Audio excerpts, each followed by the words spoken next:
Hello guys, ஒரு சின்ன பையன், அதாவது ஃபேமிலிஸ்ன்னு சொல்லிவிட்டு நிறைய பேர்கிட்ட ஸ்கேம் பண்ணியிருக்கான். அந்த ஸ்கேம் வந்து அவன் ராக்ஸ் வாங்கிட்டு பின்னாடி தான் தெரிய மாட்டேங்குது. ஏன்னா வந்து அதாவது அவன் மேலேயும் தப்பு இல்ல, கொடுத்தவன் உங்க மேலேயும் தப்பு இல்ல. ஏன்னா அவன் வந்து கேட்டு பழகிட்டான், நீங்க வந்து கொடுத்து பழகிட்டீங்க. ஏன்னா அந்த மாதிரி எங்க அம்மாவுக்கு உடம்பு சரியில்லை, எங்க பாட்டிக்கு உடம்பு சரியில்லைன்னு சொல்லிவிட்டு ஒரு 4000 ரூபாய் இருந்துச்சுன்னா கொடுங்க, எனக்கு பேமெண்ட் வந்தோடனே நான் நெக்ஸ்ட் வீக் போட்டு விட்றேன்னு சொல்லிட்டு நெக்ஸ்ட் வீக் கேட்கும் போது இது மாதிரி பேமெண்ட் வரல, நான் வேணா உங்களுக்கு வீடியோ பண்ணி தரேன், அந்த மாதிரி நிறைய பேர்கிட்ட ஸ்கேம் பண்ணியிருக்கான். ஆனால் ஒரு சிலர் என்ன நினைப்பாங்கன்னு சொல்லட்டுங்களா, அவன் வந்து ராக்ஸ் வாங்கிட்டு பின்னாடி தான் இது அந்த ஸ்கேமே வெளியே வருது. ஏன்னா சின்ன பையன் இவ்வளோ பெரிய கார் வாங்கியிருக்கான், எப்படா வாங்கியிருக்கான், அப்புறமேட்டு பார்த்த பின்னாடி தான் இவ்வளோ பேர்கிட்ட ஸ்கேம் அடிச்சிருக்கான்.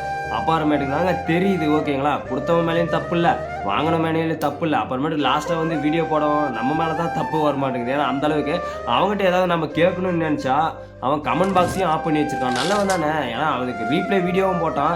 நான் வளர்ந்துடக்கூடாதுன்னு சொல்லிவிட்டு சில பேர் இந்த மாதிரிலாம் பண்ணுறாங்கன்னு, நீ வளர்றா, யாரா உனி வேணாண்ணா, நீ வந்து கமெண்ட் ஆன் பண்ணுறா.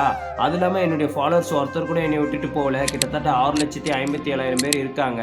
நான் என்ன ஃபேமிலிஸு பண்ணேன், நம்ம வளரக்கூடாதுன்னு சொல்லிவிட்டு இந்த மாதிரிலாம் நாடகம் நடிக்கிறேன். என்னடா பண்ணுறது, போடாடி, எனக்கு யார் மேலே தப்பு சொல்கிறது? இது வேறு கேம் ப்ரொமோஷன் நான் மட்டும்தான் பண்ணுறேன்னா, மற்றவங்களாம் பண்ணுறான். மற்றவங்களாம் பியர் தின்றாங்கன்னா நீயும் தின்னுவியாடா, சொல்லு பார்க்கலாம். ஏன்னா உன்னுடைய ரேஞ்ச் என்ன, நீ ஃபஸ்ட்டு ஸ்டார்டிங் வந்து நல்லா தான் பண்ணிட்டு இருந்த, போக வந்து பணத்தை பார்த்து என்ன உங்கள் கேமராமேனா இல்லை கூட இருக்கிற அண்ணாவா கேட்டால் கூட இருக்கிற அண்ணா அப்படி இப்படின்றான்.